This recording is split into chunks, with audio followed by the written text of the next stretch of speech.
स्तुति की, अत्युग्र रूप आदि का दर्शन करके अर्जुन ने कहा कि हे भगवान, मैं आपका आदि मध्य और अंत को नहीं जानता हूँ और आपकी प्रवृत्ति को नहीं जानता हूँ। आख्या ही मे को भवानुग्र रूपो नमोस्तुते देवबर प्रसीद। आप मुझ पर प्रसन्न हो जाएं। और आदि मध्य अंत को मैं नहीं जान पाता हूँ और आप यहाँ क्यों प्रकट हुए हैं इस बात को भी नहीं जानता हूँ। तो भगवान ने कहा, श्री भगवान उवाच कालोऽस्मि लोकक्षयकृत् प्रवृद्धो लोकान् समाहर्तुमिह प्रवृत्तः ऋतेऽपि त्वां न भविष्यन्ति सर्वे येव स्थिता प्रत्यनीकेषु योधा। भगवान ने कहा कि कालः अस्मि, मैं काल ही हूँ, लोक क्षयकृत, सारे संसार को क्षय करने वाला काल में हूँ। और कैसे काल हूँ? प्रवृद्ध कालः, बढ़ा हुआ काल हूँ।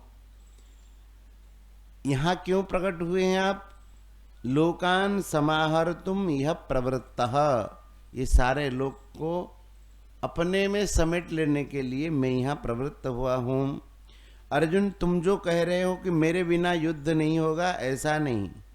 ऋतेऽपि त्वां न भविष्यन्ति सर्वे ये अवस्थिता प्रत्यनिकेषु योधा।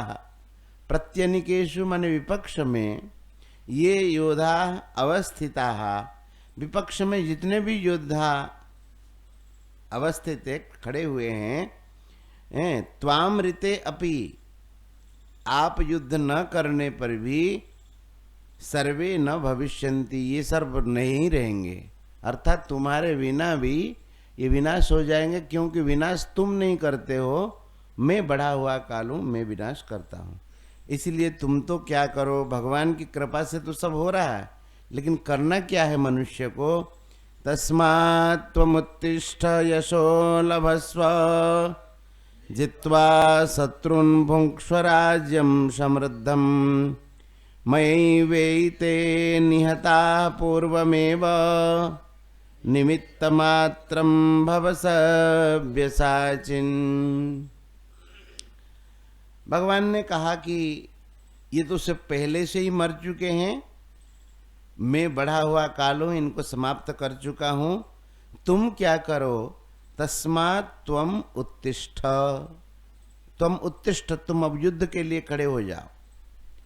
और यशः लभस्व, यश को प्राप्त करो। अर्जुन ने युद्ध में विजय श्री का वरदान प्राप्त किया, यह अनुभव करो। और जित्वा शत्रुन् भुङ्क्ष्व राज्यं समृद्धम, दूसरे अध्याय में अर्जुन ने कहा था पता नहीं वे हमको जीतेंगे अथवा हम उन्हें जीतेंगे। ये कहने का अर्थ क्या है? ये कहने का अर्थ है अगर हम विजयी होंगे तब तो ठीक है युद्ध करना, और अगर हम विजयी नहीं होते हैं तो युद्ध करना ठीक नहीं है। तो भगवान ने कहा कि विजयी तो तुम ही होगे।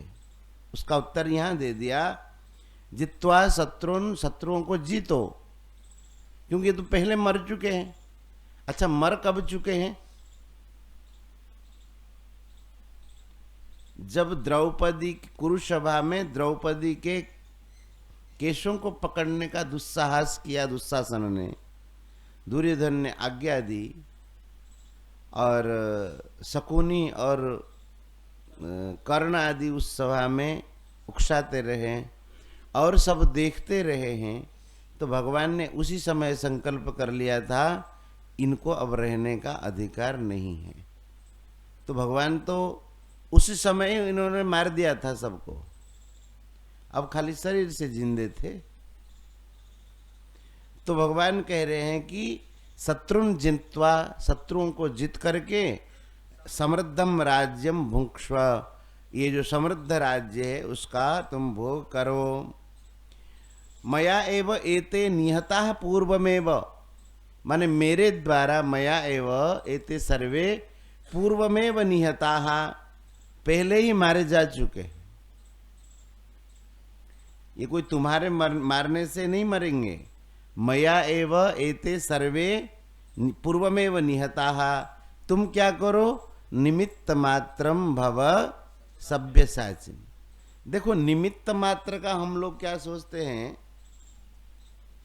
निमित्त मात्र किसको कहो, निमित्त मात्र हो जाओ, निमित्त मात्र हो जाओ का वो मतलब समझता है हाँ थोड़ा सा कर ले, पूरा उस काम में न लगे, ऐसा उसके दिमाग में।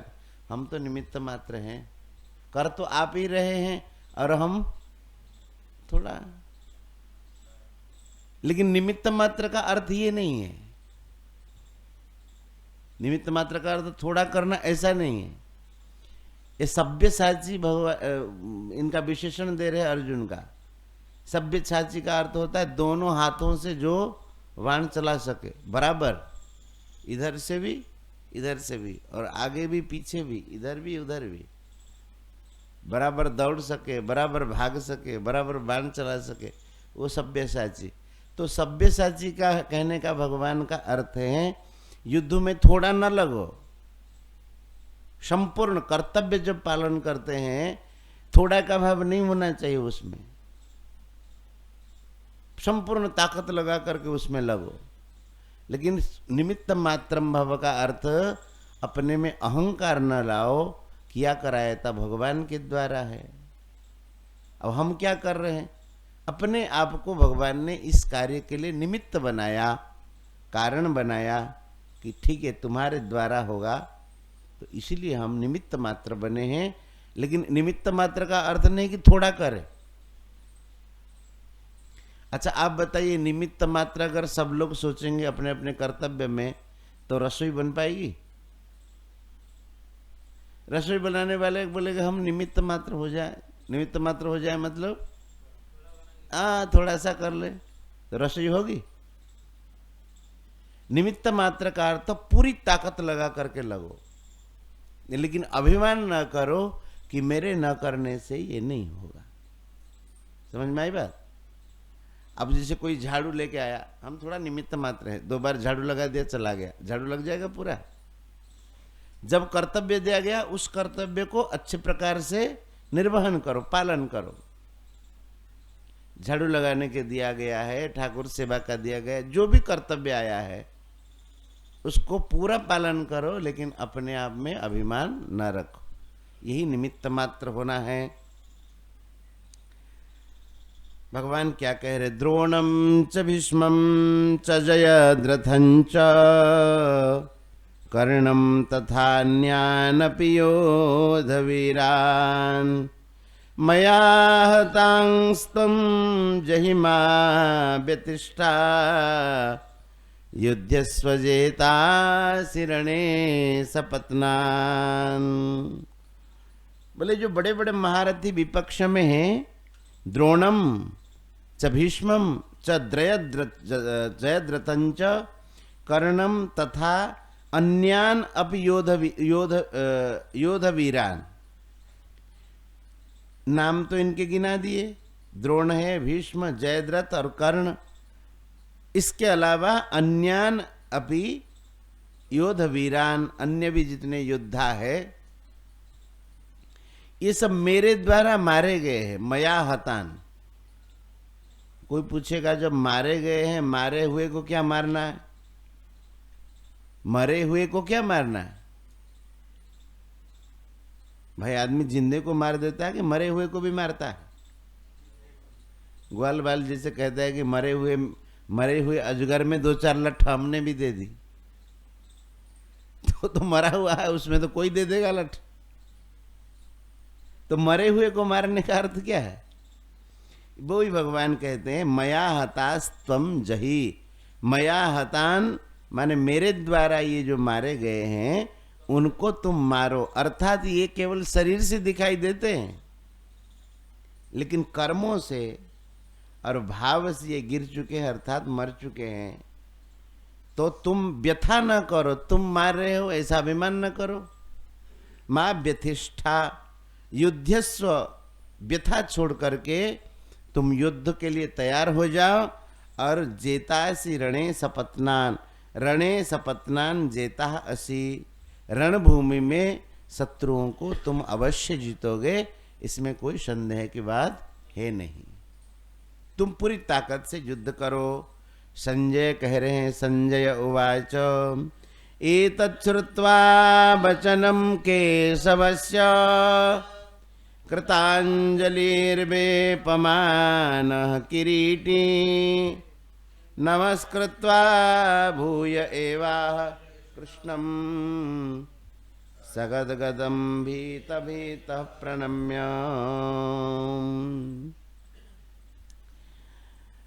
कहते हैं कि अर्जुन कह रहे एतत् श्रुत्वा वचनम केशवस्य, केशवस्य एतद् वचनम श्रुत्वा, भगवान के इस प्रकार के वचन को सुन करके अर्जुन तो भय से कांप रहे हैं। वेपमानः किरीटी, किरीटधारी मुकुटधारी अर्जुन, वेपमानः माने कांपते हुए, नमस्कृत्वा भूय एवाह कृष्णम, पहले तो नमस्कार कर ही रहे, लेकिन भूय भूय नमस्कार, बार बार नमस्कार कर रहे हैं।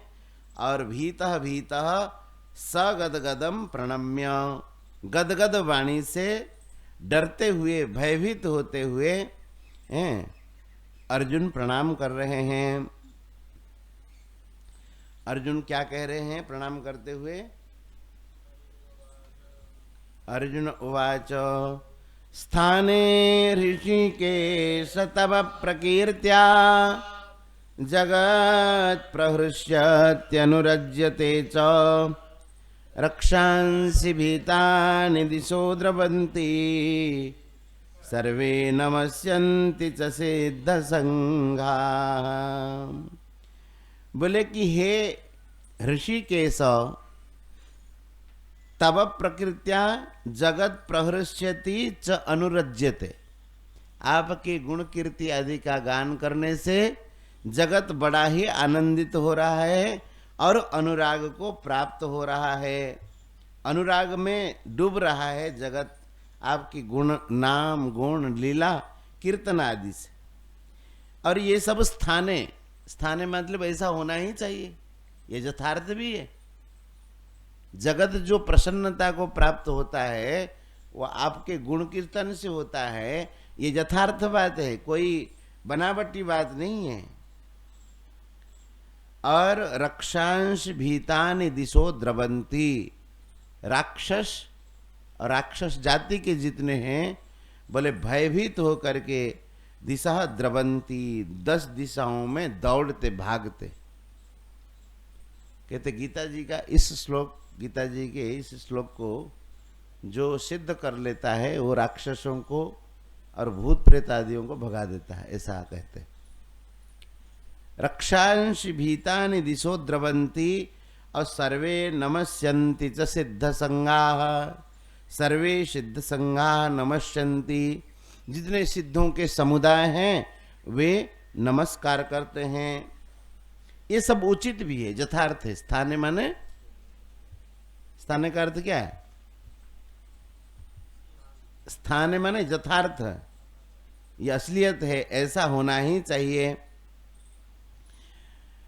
कहते हैं कि कस्माच्च तेन नमेरन् महात्मन्, गरीयसे ब्रह्मणोऽप्यादिकर्ते, अनंत जगन्निवास तमक्षरम सदसत्तत्परम यत्। बोले कस्माच्च तेन नमेरन् महात्मन्, हे महात्मन, हे महात्मा, कस्मात् क्यों, ते न नमेरन्, वे सब आपको प्रणाम क्यों न करें? पूर्व में बताया ना, सर्वे नमस्यन्ति च सिद्ध संघा, सिद्धों के समुदाय आपको नमस्कार कर रहे हैं। तो अर्जुन कह रहे क्यों ना करें, यथार्थ भी है, ऐसा करना भी चाहिए। क्यों कि गरीय से आप भारी से भारी है, माने बड़े से बड़े हैं आप। कितने बड़े? ब्रह्मण अपि आदि कर्त्रे, ब्रह्मा जी के भी आदि करता है, ब्रह्मा जी के भी सृष्टि करता है। पढ़ नहीं रहे थे? ब्रह्मा जी भगवान के कमल से प्रकट हुए। भगवान के नाभि से एक कमल प्रकट हुआ और उस कमल में ब्रह्मा जी का प्राकट्य हुआ। तो ब्रह्मा जी के भी कारण है भगवान, उनके भी ये आदि करता है भगवान। हे अनंत, हे देवेश, हे जगन निवास, जगत के एकमात्र आश्रय, त्वमक्षरम, आप अक्षर स्वरूप है। सत असत तत्परम च यत्, सत भी आप ही हैं माने कारण, कार्य भी आप ही है। असत माने कारण भी आप ही हैं, और कार्य कारण के अलावा भी जो है वह संसार भी आप ही है। आपके अलावा और कुछ है ही नहीं। समझ में आई? त्वमादिदेवः पुरुषः पुराणो, स्तमस्य विश्वस्य परम निधानो, वेत्तासि वेद्यं च परम च धाम, त्वया ततं विश्वमनंत रूप। बोले आप आदिदेव है, त्वमादिदेवः, पुरुषः पुराण, परम पुरुष परमात्मा पुराण पुरुष भी आप ही है। त्वम अस्य विश्वस्य परम निधानम, इस विश्व के परम निधान, निधान माने आश्रय आप ही है। वेत्ता भी आप ही हैं, और वेद्यम, वेद्यम माने जानने योग्य तत्व भी आप ही हैं, और जानने वाले भी आप ही हैं। वेत्तासि वेद्यम च परम च धामम, परम धाम भी आप ही है। बोले कि हे भगवान, त्वया ततम विश्वम अनंत रूप, हे अनंत रूप वाले भगवान, समग्र विश्व, विश्वम त्वया ततम, ये समग्र विश्व आप से ही परिव्याप्त हैं, विश्व आपके अलावा कुछ नहीं है। देखो ये जो 11वां अध्याय है ये भी ज्ञान विज्ञान ही है। समझ में आई? 7वें अध्याय से हम लोग ज्ञान विज्ञान की चर्चा कर नहीं रहे थे, ये भी वासुदेव सर्वम का ही वर्णन कर रहे हैं, लेकिन ये दृश्य रूप में, वह कथा के रूप में, और ये है भगवान सब दिखा रहे, उनके भीतर सब है, सत असत और तत्परम च यत्। भगवान ने वहां क्या कहा कि सद सच्चा हमारे जो कहा नहीं, सत असत जो है वो मैं हूं। अब भगवान उसको दिखा रहे, तुम देखो मैं हूं, मेरे श्रीअंग में सब है, ऐसा भगवान दिखा रहे। यही रख दे।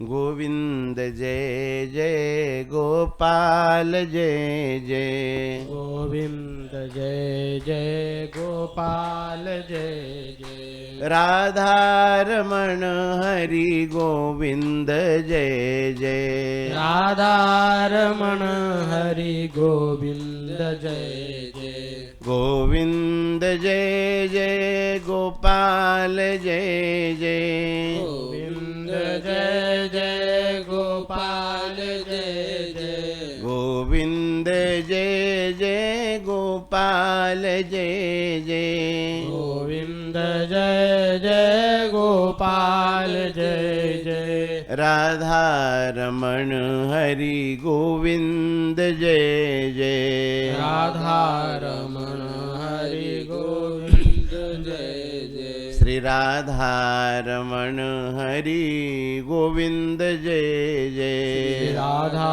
रमण हरि गोविंद जय जय, गोविंद जय जय गोपाल जय जय, गोविंद जय जय गोपाल जय जय, श्री राधा रमण हरि गोविंद जय जय, राधा रमण हरि गोविंद जय जय, गोविंद जय जय गोपाल जय जय, गोविंद जय जय गोपाल जय जय, श्री राधा रमण हरि गोविंद जय जय, राधा रमण हरि हरि गोविंद जय जय। श्री वृंदावन बिहारी लाल की जय। श्री राधा रानी की जय। श्रीमद् भगवद गीता मैया की जय। जय जय श्री राधे